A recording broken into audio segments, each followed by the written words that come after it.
Hello and welcome to Civil War Weekly, the podcast that answers the question, what happened this week in the American Civil War?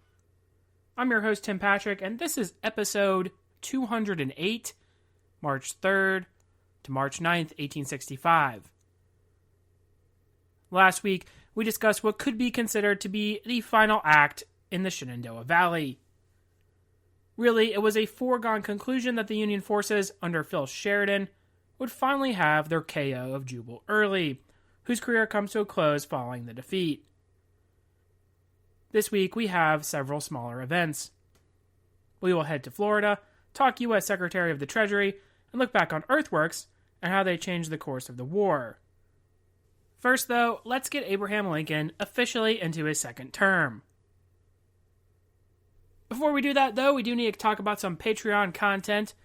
And of course, as we turn the page to March, we have gone back to the well of memoir reviews. This one is going to be by a General McLean who serves in the Indiana Cavalry Regiment and is going to give us an account of probably some spots of the war that we have not really gone over in terms of memoirs. He's over there in the Department of the Ohio for the Knoxville campaign, and then he's going to join up with Sherman's drive on Atlanta and then through Georgia into the Carolinas. So pretty good portion here of the latter stages of the war, and I think it goes very nicely with what we've been talking about recently in the narrative. Now, we've done other memoirs before. We mentioned James Harvey Kidd's memoir last episode. John O. Castler also serves in the Shenandoah Valley. Elisha Hunt Rhodes, Sam Watkins, Company H. So we've done a couple others in the past. We've done some movie reviews, right? Recently we did Gone with the Wind, famous movie there. We will be going back to our picture slideshows here coming up as we get into April. It's hard to believe we're finally a month away from the end of the war here. So we will be going back to picture slideshows, going over some of the areas here in Virginia that are sites for the close of the Army of Northern Virginia. So if any of that sounds like it would interest you, there is a link in the show description. Those proceeds do go toward the general upkeep of the show. They are greatly appreciated. On March 4th, 1865, we have the second inauguration of President Lincoln. While we have already read the inaugural address in this narrative previously, I think it's also worthwhile to look back on exactly what the reaction was to Lincoln and his second term. Now, if you recall, that had been a bumpy ride for Lincoln here since he had started. Lincoln is really the only president that we have who is 100% a war president. So that means there are some war powers that are coming through his office. There are individuals on his cabinet who are going to be wanting to kind of gain power. William Seward was a presidential candidate prior to Lincoln's nomination. We kind of talked about that there in the early stages of these episodes. And we have other individuals, such as on the Joint Committee on the Conduct of the War. Remember, we talked about that, the creation of which, after Ball's Bluff, there needs to be a government committee that is overseeing the war effort. And there's really going to be, at certain points, some pretty heavy conflict with the Committee on the Conduct of the War. Obviously, they're going to be wanting to go after an individual like George B. McClellan, when McClellan decides he's not going to be the young Napoleon. He's not going to be as advertised, so to speak. He is going to be a Democrat as well and wage a less harsh war than the committee is going to necessarily want. So he's going to be in the sights of these individuals, these radical Republicans who are wanting there to be a harsh measure on the Confederacy in the way in which the war is being waged. And then, of course, the way in which these occupied territories, these occupied states, as they come back into the Union, they're going to want a harsher measure toward them. Now, the one thing that I will point out that Lincoln does state in his second inaugural address that we read is that he does have a line, with malice towards none. And in this particular instance, he is talking about, he's talking about a couple different things, but he's also talking about the Confederacy in the South and them coming back into the fold. We saw in his 10% plan that he wants these states to be coming back into the Union.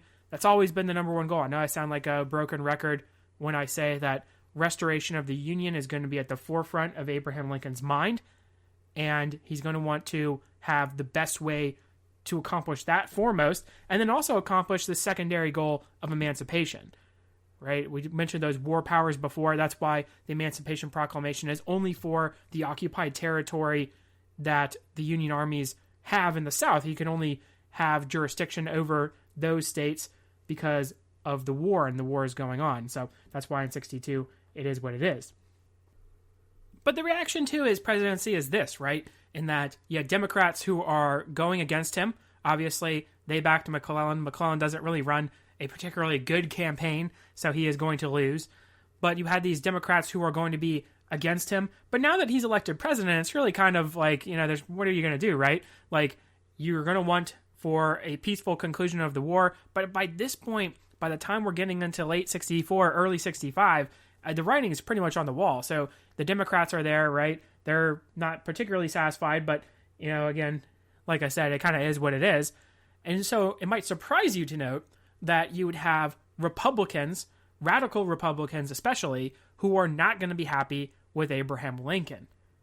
When we get to the point when we talk about his eventual assassination, spoiler alert, hopefully you already knew that, but when we finally get to that point, there is going to be a conspiracy theory that the Republicans orchestrated the assassination of Abraham Lincoln so that they could take power. And it doesn't necessarily work out the way that they wanted it to, because President Johnson, or Vice President Johnson at the time, doesn't get assassinated, right? So if he had been assassinated, it would have been a different story, I suppose.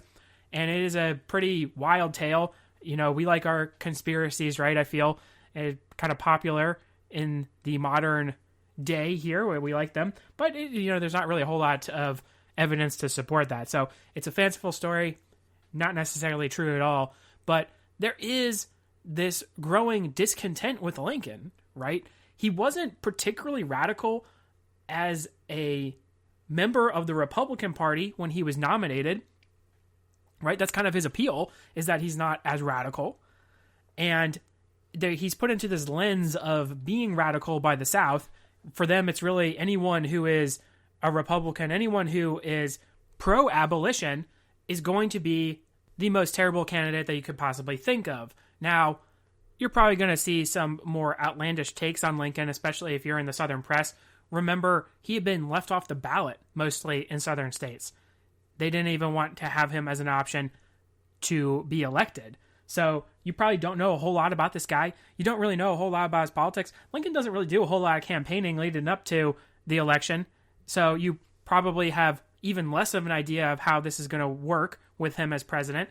And then you have this sort of overall concept that all these Republicans want is abolition. They want to end to slavery. And while that's not necessarily untrue, Lincoln does say he doesn't have the power to actually abolish slavery as the president, number one, but he does have the power to try to limit the expansion of slavery. And that's almost just as bad.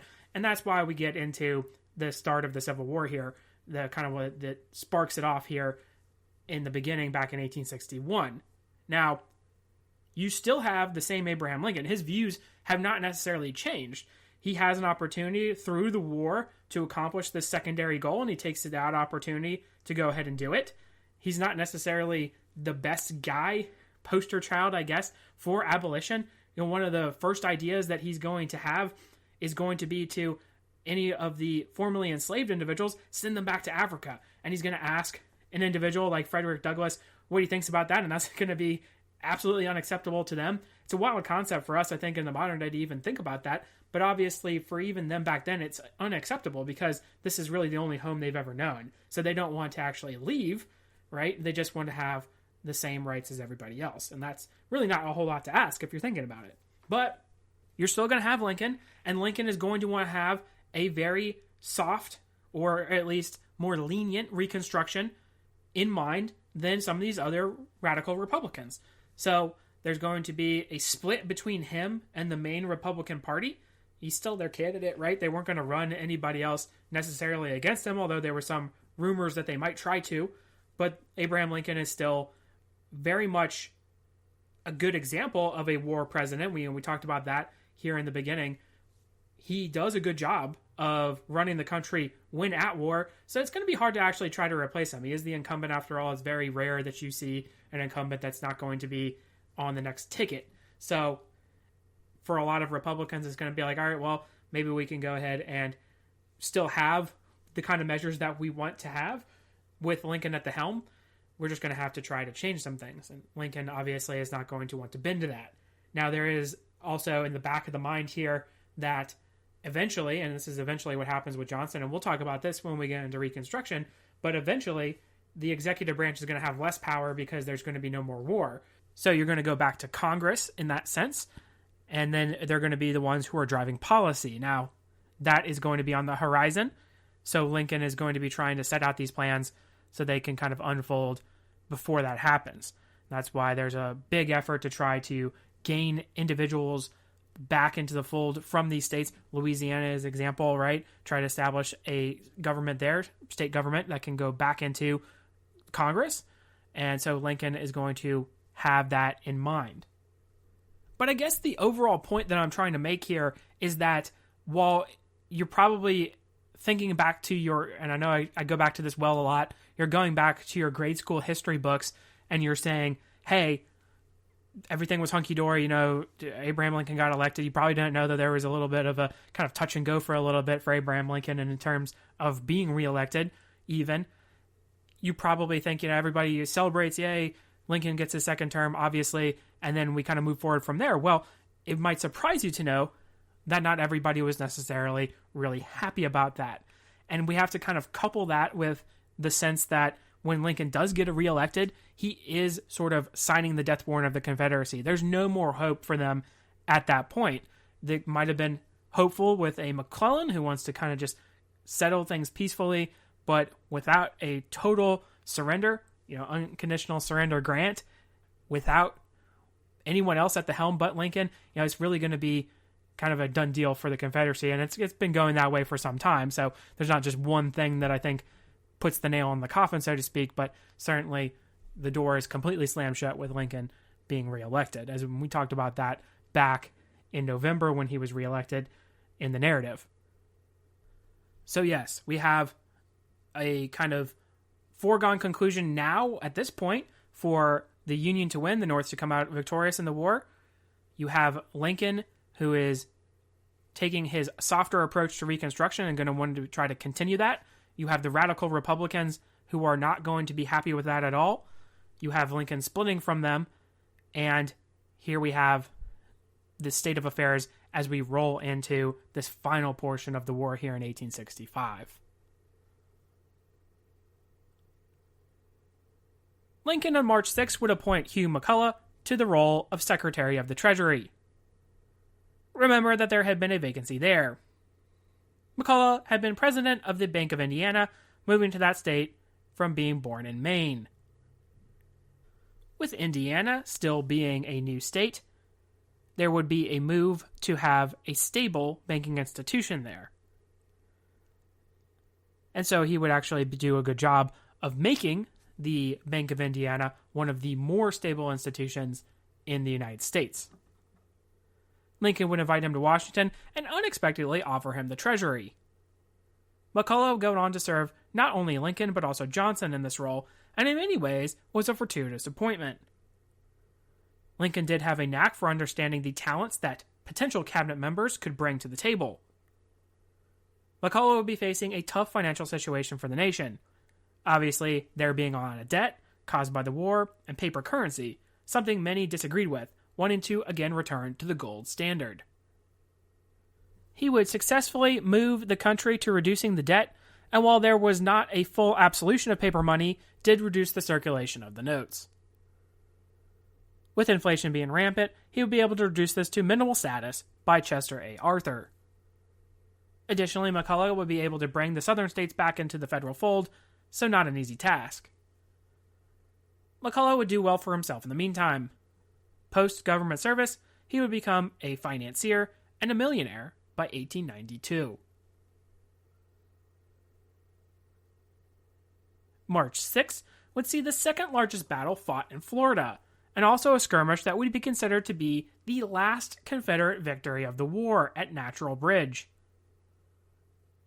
It's been a while since we've been in Florida, but hopefully we have highlighted that more happened in the state than maybe one would expect for the Civil War. Part of the problem was that it was sparsely populated, and with a lot of swamps, did not really have too much to offer in strategic value. Remember that the Federals controlled some of the forts, along with Sumter, so they had the area on lock when it came to a naval presence. Indeed, I think the last time we were in the Sunshine State was to talk about Truman Seymour's expedition, resulting in a large battle at Aleutians. It had been his intention to raid and cut off any rail traffic that provided supplies, crucially, cattle, to the rest of the Confederacy.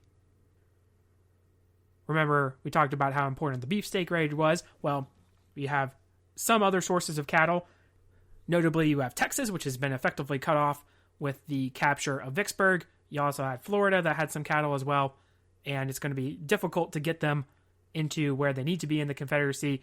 We talked about how they had a very poor logistic network when it came to railroads, and that's really what you need to try to get the cattle to where they need to go. And obviously now that Sherman has marched to the sea, that's going to also be a big problem of getting cattle anywhere out of Florida because he's, having a presence there in Georgia. Well, it was no longer Seymour in command. It would be another member from the Eastern Theater, John Newton, commanding in the area. When I say Area 2, we will be on the other side of Florida from where the Aleutians action was, that being closer to Jacksonville, while Tallahassee is in the vicinity of our story today. Remember that at one point Newton had been over a corps in the Army of the Potomac.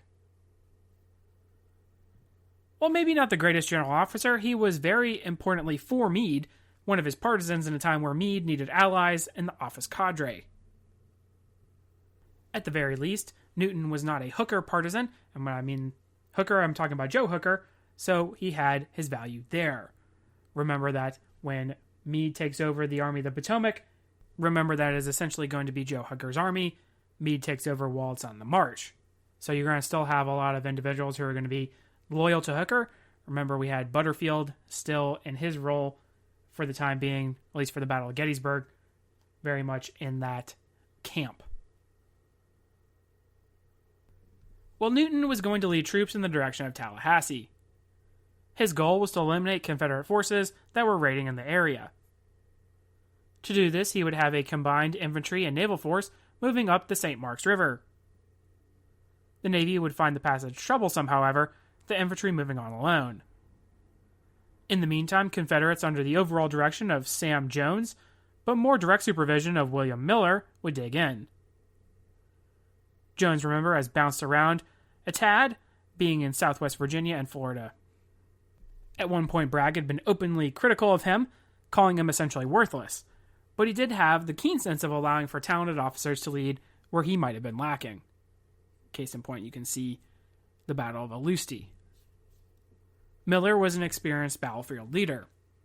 Northern-born, he had led a Florida regiment at Perryville and Stones River. He would have his meager forces dig in to face the advancing Union troops. This ragtag collection of men also included some boys, teenagers from the nearby military institute that would become Florida State. Newton would press with the 2nd United States Colored Troops and 99th United States Colored Troops, seeing some success at first, pushing the advanced elements of the Southerners, but then running into the heavy works. Some of the sailors participated in the attacks, trying to dislodge the rebels from their hold of Natural Bridge for most of the 6th. Rebel reinforcements would arrive, leading the infantry to retreat back to the Navy, having failed to dislodge the defenders. Federals would dig in and face some attacks from the Confederates, but these were not well coordinated or even really hardy assaults, the battle ending with 148 Federal casualties compared to 26 Confederates. It was said that Tallahassee would be the only Confederate capital in the East that would not fall into Federal hands during the war, even though the capture of the city was not the primary objective of Newton. Let's take a little time to return to the Overland Campaign. Now, many would posture that the first modern war is the American Civil War, while there are others who are not so sure. Many point to the Overland Campaign as the point in which the war turns, and certainly by Cold Harbor, we're getting to the closest to trench warfare from the 1900s. Even in the Bermuda Hundred campaign, we have the use of pseudo-barbed wire in front of federal defensive positions. This telegraph wire is debatably effective, some Confederates writing that it was not really an impediment, while others are saying that they were bogged down at least long enough to face pretty severe fire from Union troops. In the latter image, it is not too far off from barbed wire in front of trenches and Maxim machine guns. We should keep in mind, too, that in terms of tactics, we still talk about how there were relatively Napoleonic tactics that are being used by both armies at the start of the war, and certainly that is true. You have these kind of lines that are going to be firing in volley fire and standing in fields, trading volleys at one another, right? A lot of this actually has to do as well with the fact that these are volunteer soldiers, they're not professionals, so earlier in the war, it's going to make more sense to bunch them up. It's going to be more effective for them not to break and run when they are in a massed column like that.